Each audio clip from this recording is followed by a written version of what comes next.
Hello, welcome. So today we're going to be taking a look at r/Am I the Devil? Now, with this particular video on Am I the Devil, the first story does have some themes of accusations of CSA.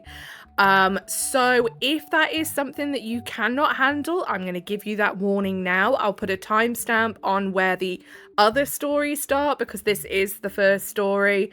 So I'll put a timestamp for the other stories so you can skip ahead to those if you cannot deal with those themes. So of course, bear that in mind and don't listen to that first part if it's something that is going to do you wrong mentally. Okie dokie then. With that being said, if you want to have a dig through some devils today with me, then please do stick around and enjoy. And don't forget to like and subscribe, please. Thank you. And of course, disclaimer, any opinions that I give on the posts that we read are just that, just my opinion, not facts, not to be taken as such. If you have a different opinion, do feel free to share it. Just make sure you keep it respectful in the comments with anyone you do not agree with. There is no need to be mean to people just because you have a differing of opinion. Okie dokie then, let's get into it, shall we? So, the first post is posted by With Love Tara. Again, just that trigger warning for themes of accusations for CSA. There is no actual descriptions of what the accusations were, but obviously it is mentioned. So if it's something that you are sensitive to, again, timestamp now for where the second story starts and the rest of the stories thereafter. Okay, so With Love Tara is the person who's reshared this, and they say accused 23 years later. And then the OP, who posted this in r/True Off My Chest, says accused 23 years later, still want to lash out. In 2003, when he was 10 years old, my daughter was 4, my son accused me, falsely, of molesting my daughter. I might be able to answer questions, but to keep this at a reasonable length, I simply say that by age 10, my son had made me out to be his nemesis, and never missed an opportunity to ostentatiously disappoint or outrage me. Okay. All possible explanations or reasons for that aside, there still sits an aspect of this that I need to get off my chest. But why would your son have it out for you is what I want to know. What have you done to make your son have it out for you in the first place? Because 10-year-olds don't typically just act like that for no reason.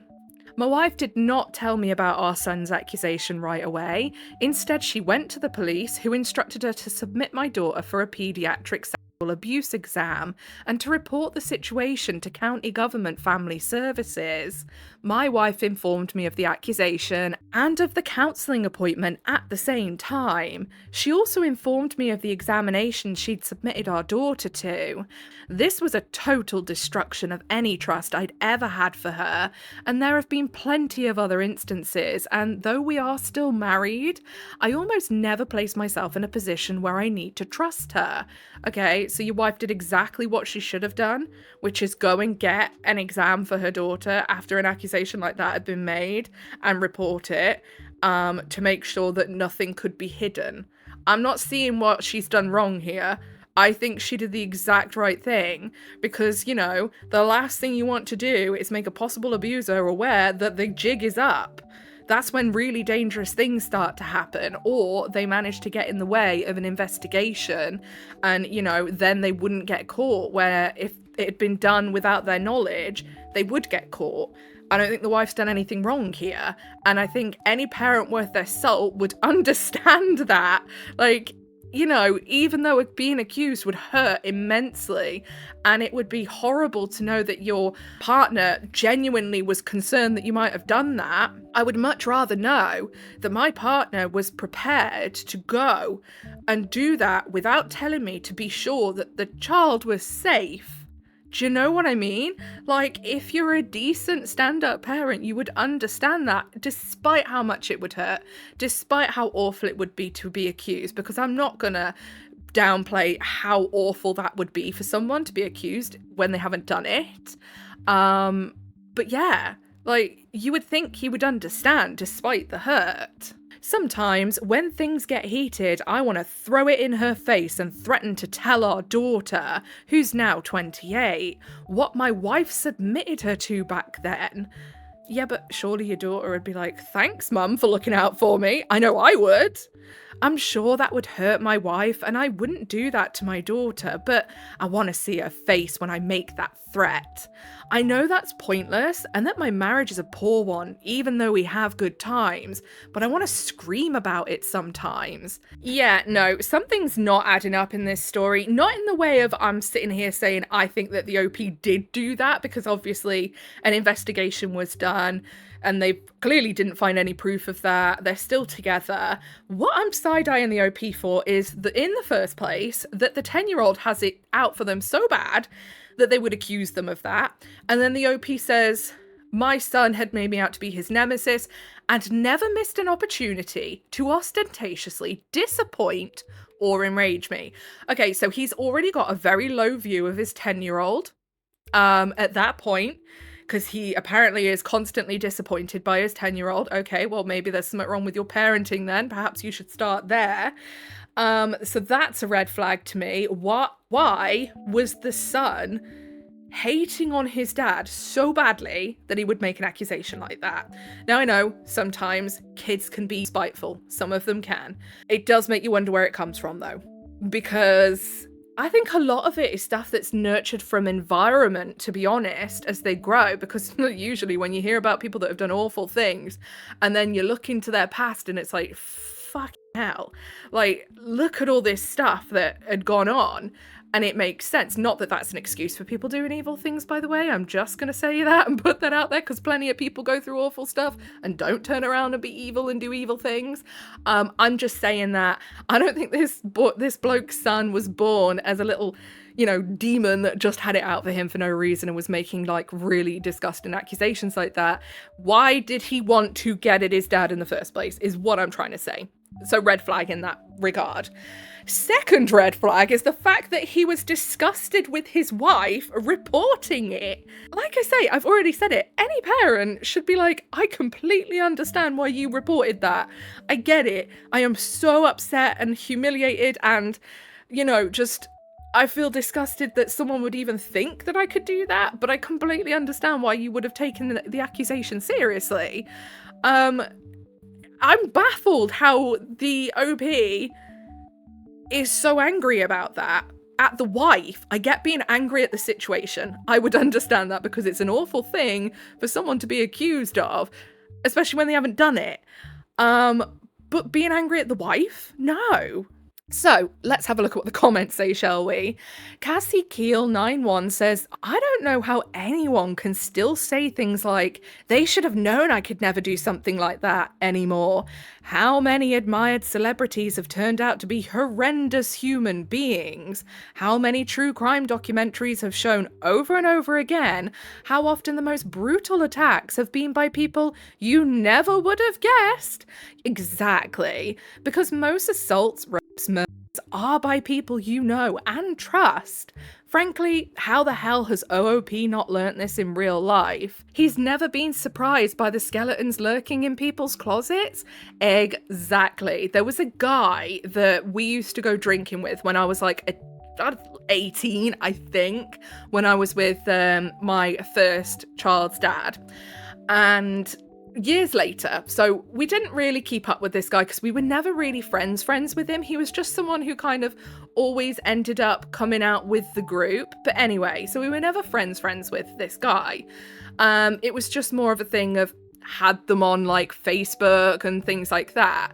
We're talking about 10 years after the last time we'd seen this guy. It's all over the news that he had been caught with like upwards of about 10,000 or 100,000. I can't remember the amount now. It was somewhat egregious. Images and videos of a CSA nature on his laptop.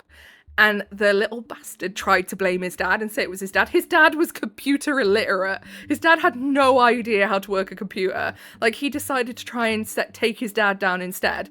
Like, it's insane. Absolutely crazy. And, like, that is someone. And when we found out, we were both like, what the hell? I remember he'd come to pick up my eldest for his weekend with them. And he was like, have you heard? And because I am so out the loop with stuff all the time, because even when I had socials, I'm not a scroller on like what other people are doing, if that makes sense. I just like to watch funny cat videos, honestly. And he was like, have you heard about this? And I was like, what? No. And he pulled up the article and showed me, and I was like, what the hell? You never would have thought. You genuinely never would have thought. Like, someone was like, oh God, no, I hate kids. I never want kids of my own, blah, blah, blah, blah, blah. So it was just, honestly, it was so surprising. So yeah, you never know. And friggin' hats off to the wife for making sure that she stood on business and got that sorted straight away. Okay, then next post, Lovable Pet Care shares this one saying, her leg is broken. Am I the butthole for telling a friend that she's kind of overreacting over a broken leg? That's quite the title now, isn't it? Oh my goodness. I, 24M, have a college friend I sometimes hang out with, 25F. Basically, we live in the same city and met on our course and kept in touch after graduating. Like, a while ago, my friend hurt her leg and the doctor gave her a walking boot to wear and walking sticks. I hung out with her like a week after it originally happened, and she was kind of moany, like saying how much it hurts and how annoying it is and complaining about work, even though I'm pretty sure her boss just let her work from home throughout. It kind of spoiled the vibe a bit at the time, but I get it and helped her out and all that.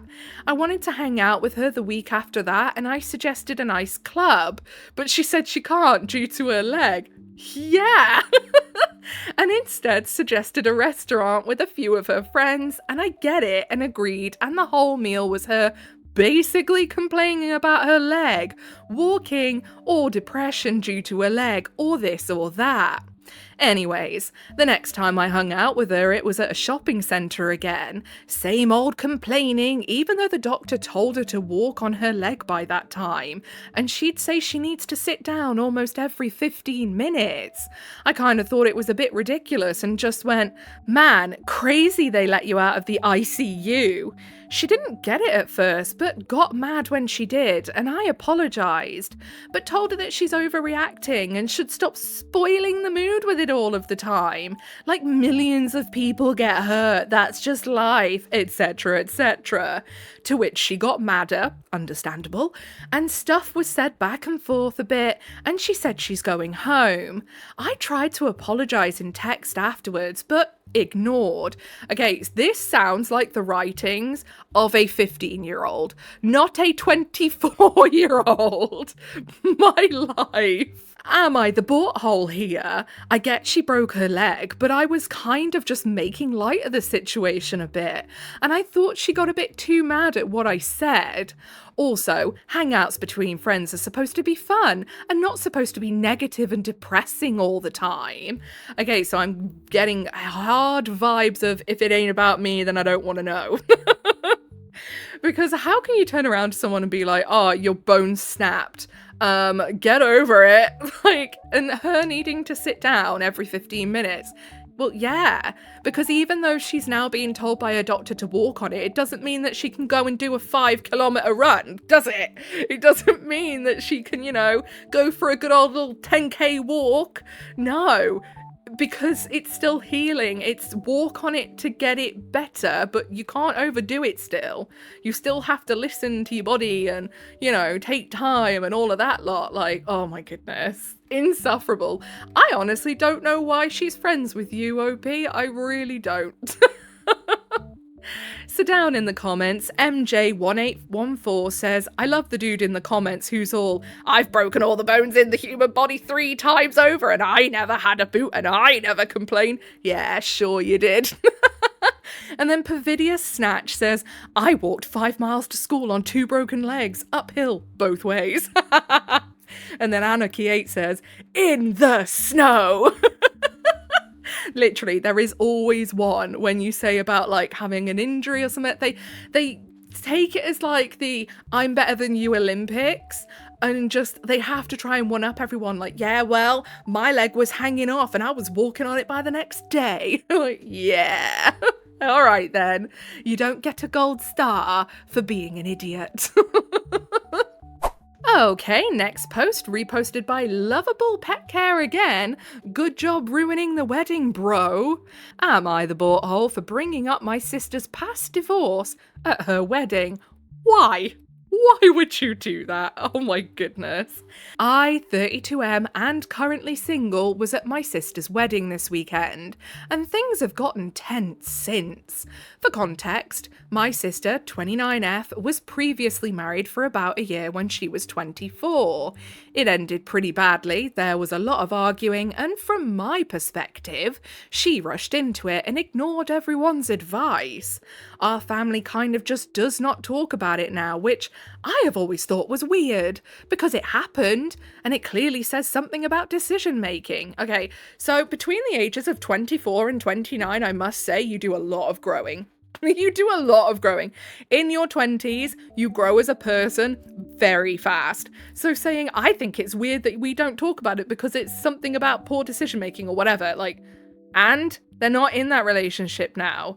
People mess up, people break up, they might change, they might not, but if no one else is talking about it, why does it need to be talked about? Clearly it's not a problem. You know, it's not something that's an ongoing issue, you know?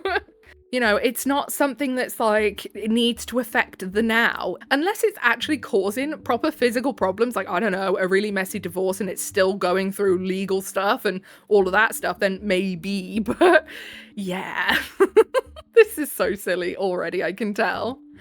Anyway, at her current wedding, I was asked to give a speech. No one gave me any specific guidelines, just say something nice. I did start nice. I talked about growing up together, how she used to make me terrible instant coffee and stuff like that. But then I pivoted into what I thought was a meaningful point about growth.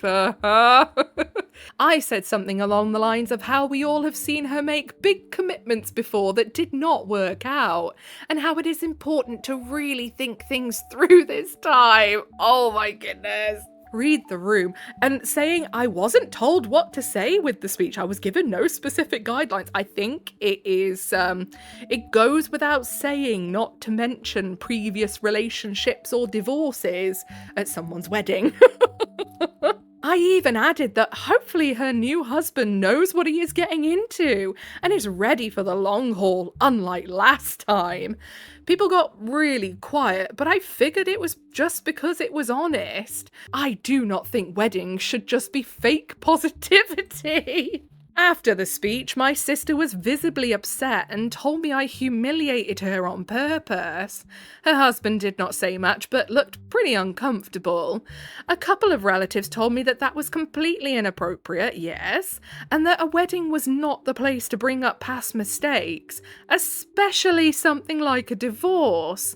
I told them that I was trying to highlight her personal growth and seriousness of marriage, but apparently that made it worse.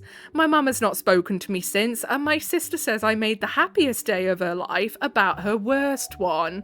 In hindsight, maybe I could have worded it differently, maybe you could have just kept your fucking mouth shut, but I still feel like pretending the past did not exist is dishonest. Alright, are you gonna mention every single thing that everyone has done in their past forever and always? No! Because people move on from things stay as memories. We don't need to go through a laundry list of everything someone's done. Are you gonna stand up at someone else's wedding and be like, and then they took a shit yesterday, the day before, the day before that, the day before that, the day before that, the day before that? This is ridiculous. At the same time, I can see why she might not have wanted it brought up right then. Oh my goodness. Really? You can see? How many weddings have you had, by the way, OP? I'm just curious. Just want to know. For science.